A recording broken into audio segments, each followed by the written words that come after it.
მოგესალმებით თქვენ უყურებთ სდასუ ტივის საინფორმაციო გამოშვებას დღის მთავარ თემებს საბა ხვიჩია გაგაცნობთ.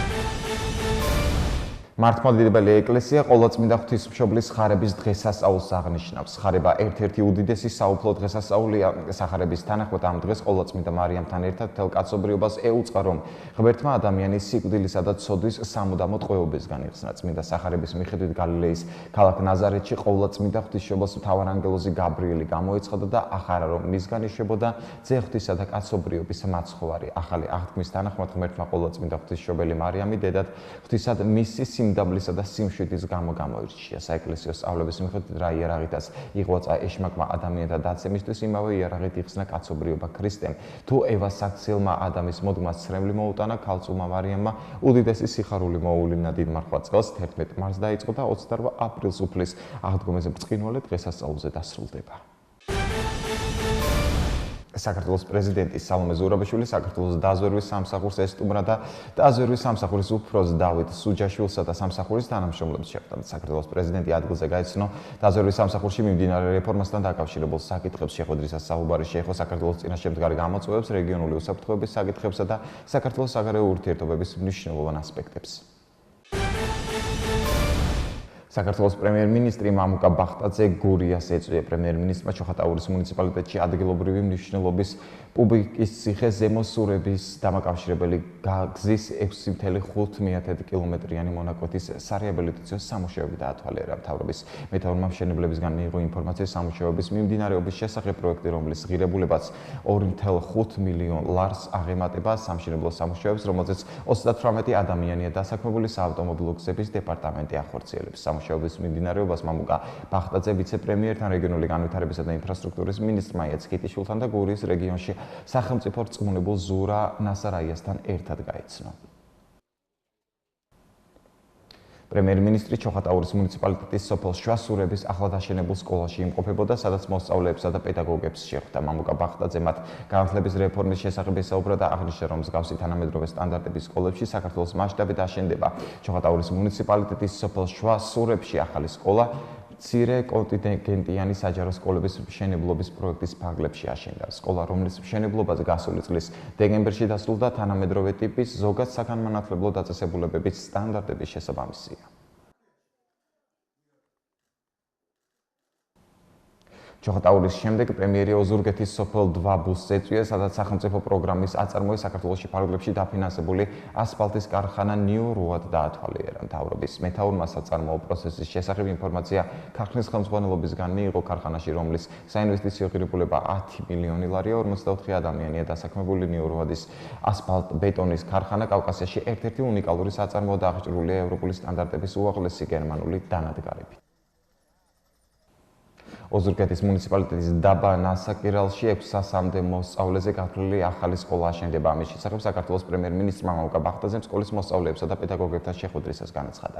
პრემიერმა, ვიცე-პრემიერმა იაცკიტიშვილს ახალი სკოლის მაქსიმალურად მოკლე ვადებში დაპროექტება და მშენებლობის წელსვე დაწყება დაავალა. ძველი სკოლის ტერიტორიებზე კი ახალგაზრდული ცენტრი მოეწყობა. მამუკა ბახტაძე სკოლის მიმდებარე ტერიტორიაზე შეკრებილ მოსახლეობასაც გაესაუბრა და მათი საჭიროებების შესახებ ინფორმაცია მოისმინა. ადგილობრივებმა ძირითად პრობლემად გაზიფიცირება და ინტერნეტიზაცია დაასახელეს, რაც მთავრობის მეთაურის დავალებით უმოკლეს ვადებში უნდა გადაიჭრას.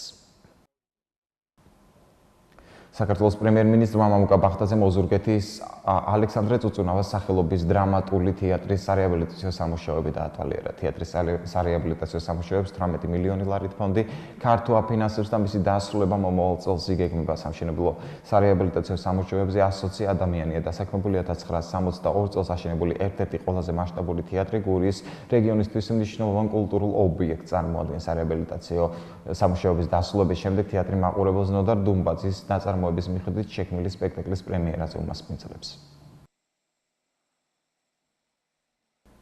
საქართველოს პრემიერ-მინისტრი ოზურგეთში პროფესიულ კოლეჯ ჰორიზონტშიც იმყოფებოდა. მამუკა ბახტაძემ დეტალური ინფორმაცია მოისმინა იმ პროფესიების შესახებ, რომელთა დაუფლება სასწავლებელი ახალგაზრდებს თავაზობს. სახელმწიფო პროფესიული საგანმანათლებლო დაწესებულება ჰორიზონტი ტურიზმის, სოფლის მეურნეობის, მომსახურების სფეროს და საინჟინრო მიმართულების 18 პროფესიულ საგანმანათლებლო პროგრამას ახორციელებს. პროფესიული კოლეჯის დირექტორის ინფორმაციით 2017-2018 წლებში სასწავლებელს 951 კურსი დამთავრებული ჰყავდა, რომელთა დაახლოებით 80% უკვე დასაქმებულია. საქართველოს საგარეო საქმეთა მინისტრმა დავით ზალკალიანმა ვაშინგტონში ნატოს მინისტერიალის ფარგლებში შეხვედრა გამართა უკრაინის ვიცე-პრემიერ-მინისტრთან ევროპული და ევროატლანტიკური ინტეგრაციის საკითხებში ივანა კლიმბუშ-ცინცაძესთან. შეხვედრაზე მხარეებმა ხაზი გაუსვეს საქართველოსა და უკრაინას ისტორიულ მეგობრობას ორი ქვეყნის საერთო მისწრაფებებს ევროპული ინტეგრაციის და ნატოში ინტეგრაციის გზაზე. საუბარი შეეხო საერთო გამოწვევებს რუსეთის ფედერაციის მხრიდან დადებითი შეფასება მიეცა შავ ზღვასთან დაკავშირებით ვაშინგტონში მიმდინარე ნატოს მინისტერიალზე დამტკიცებულ ღონისძიებათა ახალ პაკეტს. ნატოს საგარეო საქმეთა მინისტრების შეხვედრა ვაშინგტონში საქართველოსთვის მნიშვნელოვანი შედეგები დასურდა, გამომდინარე იქიდან, რომ მინისტერიალმა დაამტკიცა შესაბამისი პაკეტი, რომელიც მოიცავს შავ ზღვაზე უსაფრთხოების მიმართულებით ქმედებებს და მნიშვნელოვანი აღინიშნოს, რომ საქართველომ ძალიან სერიოზული საქმიანობა გაწია იმასთან დაკავშირებით, რომ მსგავსი სახის შედეგი მიგვეღო ჩვენ მინისტერიალზე.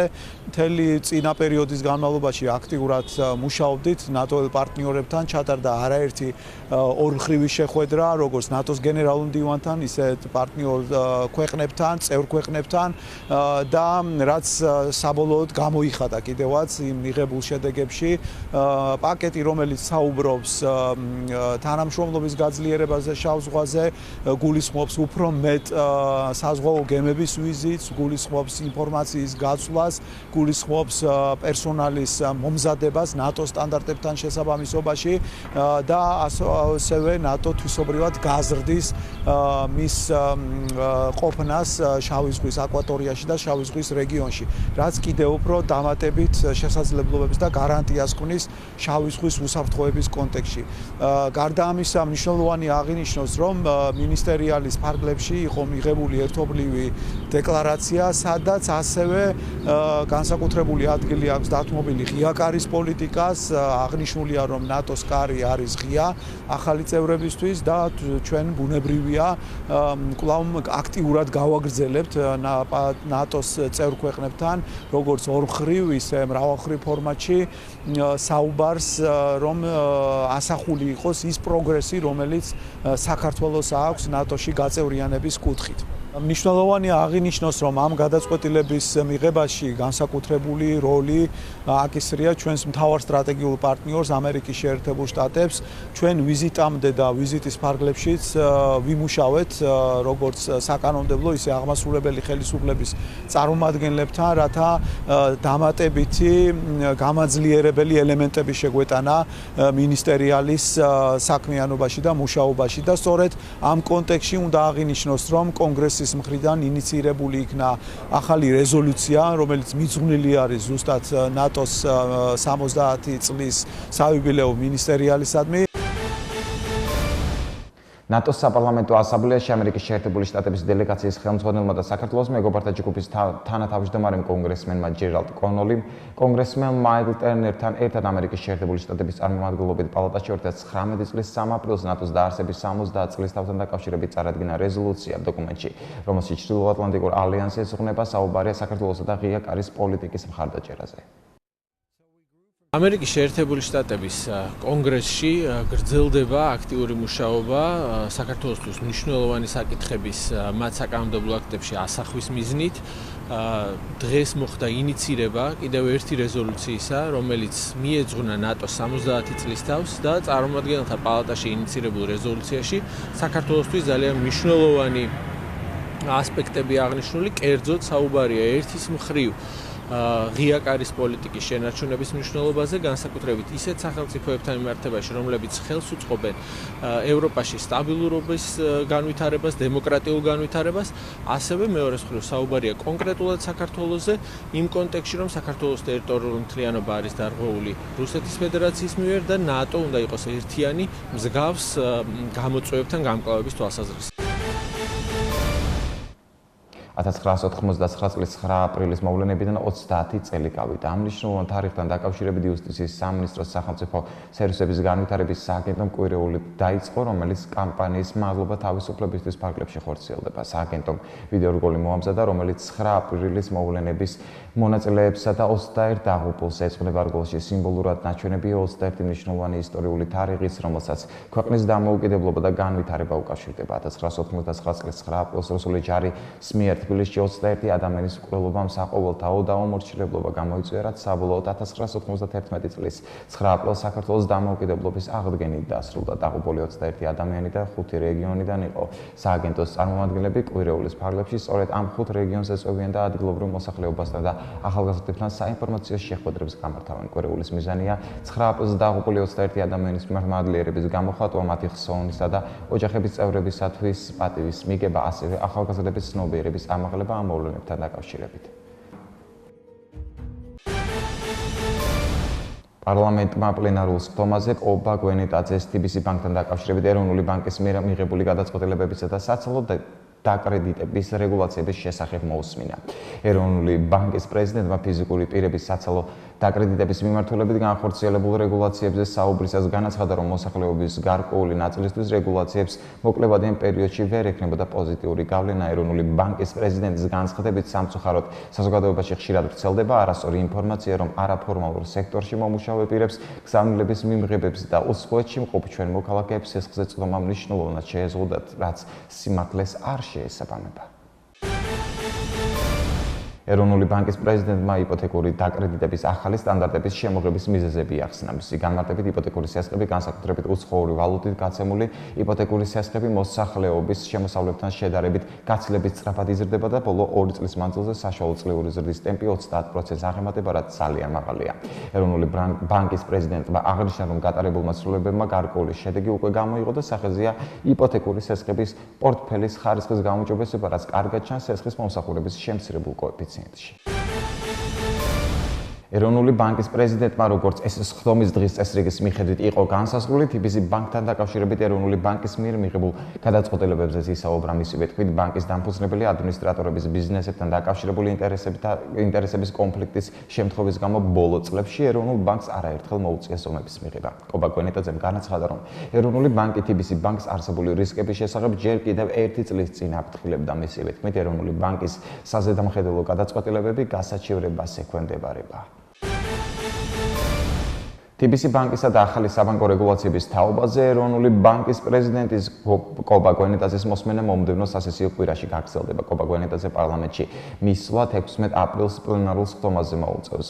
აღნიშნულ საკითხებზე გვენეტაძის მოსმენას მთელი სასესიო დღე დაეთმო, თუმცა პარლამენტმა რეგლამენტით დადგენილი პროცედურა ვერ დაასრულა. უფრო კონკრეტულად, ფრაქციებმა და უმრავლესობამ სიტყვით გამოსვლები ვერ მოასწრო. სწორედ ფრაქციებისა და უმრავლესობის ფორმატებში ყობა გვენეტაძის მოხსენებაზე საპასუხო გამოსვლებით დაიწყება 16 აპრილის პარლამენტის პლენარული სხდომა. განათლების, მეცნიერების, კულტურის კომიტეტის თავმჯდომარის მარიამ ჯაშის განცხადების სკოლებში საგამოშვებო გამოცდების გაუქმების შესახებ კანონის საბოლოო კენჭისყრა 16 აპრილს დასრულდება. ამის შესახებ მან Facebook-ის საკუთარ გვერდზე დაწერა, კენჭისყრა 5 აპრილის სხდომაზე უნდა გამართულიყო, თუმცა პროცედურა გადაიდო. საკანონმდებლო ინიციატივის ჩაგდებას მარიამ ჯაში ტექნიკურ პრობლემებს უწოდებს და პირობას დებს, რომ საატესტატო გამოცდები მე-11 და მე-12 კლასის მოსწავლეებისთვის არ ჩატარდება. ცენტრალიზებულად დარჩება მხოლოდ ერთიანი ეროვნული გამოცდები, როგორც უმაღლეს საფეხურზე სწავლის გაგრძელების საფუძველი წერს მარიამ ჯაში. შინაგან საქმეთა მინისტრი დაცვის პოლიციას ეწვია სისტემური განახლების ფარგლებში მიმდინარე და დასრულებული პროექტები დაათვალიერა, სამომავლო გეგმებს გაეცნო და თანამშრომლებს გაესაუბრა. გიორგი გახარიანმა დაცვის პოლიციის დეპარტამენტის განახლებული ავტოპარკი დაათვალიერა. შინაგან საქმეთა მინისტრმა საპოლიციო ინფრასტრუქტურის განახლების პროექტის ფარგლებში უკვე დასრულებული მონაცემთა დამუშავების ცენტრი დაათვალიერა, რომელიც დაცული ობიექტებიდან განგაშის ოპერატიულად მიღების და რეაგირებისთვის ყველა შესაბამის სტანდარტს აკმაყოფილებს.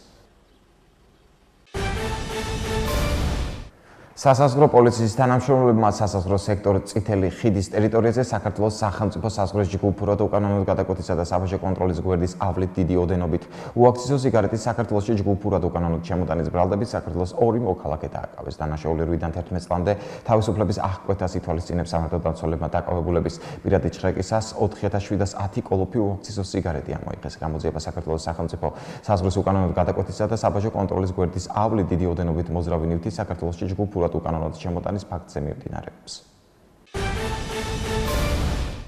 საქართველოს თავდაცვის სამინისტროს ნატოსა და ევროკავშირის შესახებ საინფორმაციო ცენტრის ორგანიზებით ვაზიანის მეოთხე მექანიზირებულ ბრიგადაში საინფორმაციო კუთხე გაიხსნა. ღონისძიება ნატოს 70 წლის იუბილეის ფარგლებში გაიმართა და შეხვედრას თავდაცვის ძალების, აღმოსავლეთ სარდლობის სარდალი და საინფორმაციო ცენტრის დირექტორის მოადგილე დაესწრნენ. ვაზიანის მეოთხე მექანიზირებულ ბრიგადაში ნატოს და ევროკავშირის შესახებ საინფორმაციო კუთხის მოწყობა თავდაცვის ძალებში ცნობიერების ამაღლების გაზრდას ემსახურება. მოგვიანებით თავდაცვის აკადემიის იუნკერებისთვის ნატოს საქართველოს ურთიერთობებზე საჯარო ლექცია გაიმართა. შეხვედრაზე იუნკერებმა საქართველოს ნატოსთან თანამშრომლობასა და ინტეგრაციის პროცესის მნიშვნელობაზე მიიღეს ინფორმაცია ნატოს 70 წლის იუბილეასთან დაკავშირებით საინფორმაციო კუთხეები წლის ბოლომდე ყველა ბრიგადაში გაიხსნება. ბათუმში ფრიდონ ხალვაშის ქუჩის 338 ნომერში 1927-1928 წლებში რეპრესირებულთა სამარხი აღმოაჩინეს. სამარხი ბათუმის და ლაზეთის ეპარქიამ გათხრების შედეგად აღმოაჩინა. სამარხებში ბოლშევიკური რეპრესიების დროს სტალინისტური სიების თანახმად დახვრიტილი 150-მდე ადამიანის ნეშტი უწესრიგოდ იყო განთავსებული. ეპარქიის ინფორმაციით რეპრესირებულთა ნეშტს 21 აპრილს ბათუმის მესამე სამხედრო ბაზის ტერიტორიაზე პატივით დაკრძალავენ. გარემოს დაცვისა და სოფლის მეურნეობის მინისტრი ლევან დავითაშვილი აბაშაში აზიური ფაროსანაც წინააღმდეგ ბრძოლის მართვის ცენტრის თანამშრომლებს შეხვდა და მიმდინარე სამუშაოების ანგარიში მოისმინა. შეხვედრას პარლამენტის აგრარულ საკითხთა კომიტეტის თავმჯდომარე ოთარ დანელია აჭარის სოფლის მეურნეობის მინისტრი ტიტე აროშის, სამეგრელო ზემოსვანეთის გუბერნატორი ალექსანდრე მოწერელია, ზუგდიდის მაჟორიტარი დეპუტატი ედიშერ თოლორაია და ადგილობრივი ხელისუფლების წარმომადგენლები ესწრებოდნენ. გამართულ შეხვედრაზე ლევან დავითაშვილმა ხაზგასმით აღნიშნა, რომ მავნებელთან ბრძოლის პროცესში სახელმწიფო წელსაც მასშტაბურ ღონისძიებებს განახორციელებს გაგრძელდება აქტიური კომუნიკაცია მოსახლეობასთან. მიმდინარე წელს მავნებელთა ბრძოლის საწინააღმდეგო ღონისძიებისთვის 250 ერთეული ტექნიკა მობილიზებული. ამ ეტაპზე სურსათის ეროვნული სააგენტოს მცენარეთა დაცვის სპეციალისტები მავნებლის იდენტიფიცირების მიზნით მონიტორინგს ახორციელებენ. მოწავლეთის სამუშაოები მონიტორინგის შედეგების მიხედვით დაიგეგმება. გარდაბნის მუნიციპალიტეტის სოფელ კუმისში ერთიანი აგროპროექტის ფარგლებში თანამედროვე სტანდარტებით აღჭურვილი მეცხოველეობის ფერმა ნიბა 2008 აშენდა. ფერმის ასაშენებლად ჯამურად 1,54,000 ლარამდე ინვესტიცია განხორციელდა. აქედან 854,000 ლარი ბენეფიციარმა შეღავათიანი აგროკრედიტით მიიღო, ხოლო დარჩენილი თანხა საკუთარი დანაზოგია. ფერმა დღეში 3 ტონარზე საწარმოებს. პროდუქციის რეალიზაცია გათვლილია ადგილობრივ ბაზარზე. ნიბა 2008-ში მოდიმევად 5 ადგილობრივი მაცხოვრებელია დასაქმებული, ხოლო სეზონურად ემატება 10 ადამიანი. საქართველოს დავით აღმაშენებლის უნივერსიტეტს ევროპული ენების ინსტიტუტის წარმომადგენლები ესტუმრნენ. სტუმრობის მიზანს ახალი პროგრამის, რომლის სახელწოდებაა სწავლა, კვლევა და პრაქტიკა გერმანიაში, პრეზენტაცია წარმოადგენდა. პრეზენტაციას პროფესორი ვახტანგ ანთია და ევროპული ენების ინსტიტუტის საერთაშორისო პროფესიული განათლების პროგრამის ხელმძღვანელი პროფესორი თია ფეტელავა უძღვებოდნენ. პრეზენტაციას სდასუს ადმინისტრაციის წარმომადგენლები და სტუდენტებიც ესწრებოდნენ. პროგრამის საშუალებით სტუდენტებს ეძლევათ შესაძლებლობა ცოდნის ამაღლების მიზნით სრულიად უფასოდ გაემგზავნონ გერმანიაში. პრეზენტაციას ასევე ესწრებოდა ევროპული ენების ინსტიტუტის პრეზიდენტი ჰარალდ ქრისტიან ჰორნუნგი. თავდაპირველად მადლობა მინდა გადაუხადო საქართველოს დავით აღმაშენებლის სახელობის უნივერსიტეტს მოწვევისათვის. ევროპულმა ენების ინსტიტუტმა წარადგინა სამგანზომილებიანი მოდელის სწავლა, კვლევა და სტაჟირება გერმანიაში. ევროპული ენების ინსტიტუტის ფარგლებში სდასუ სტუდენტებს ეძლევათ საშუალება სამთვიანი ანაზღაურებადი პრაქტიკა სტაჟირება გაიარონ გერმანიის სხვადასხვა ფედერაციულ მიწებზე. გისურვებთ წარმატებებს. ევროპული ენების ინსტიტუტი დიდ მადლობას გადაუხდის ყველა უნივერსიტეტს ამ მოწვევისათვის, მზარდი ინტერესისათვის. ასევე მადლობელია, რომ გერმანული ენას დღითი დღე უფრო და უფრო პოპულარული ხდება და ასევე დიდი მადლობა სდასუს უნივერსიტეტს.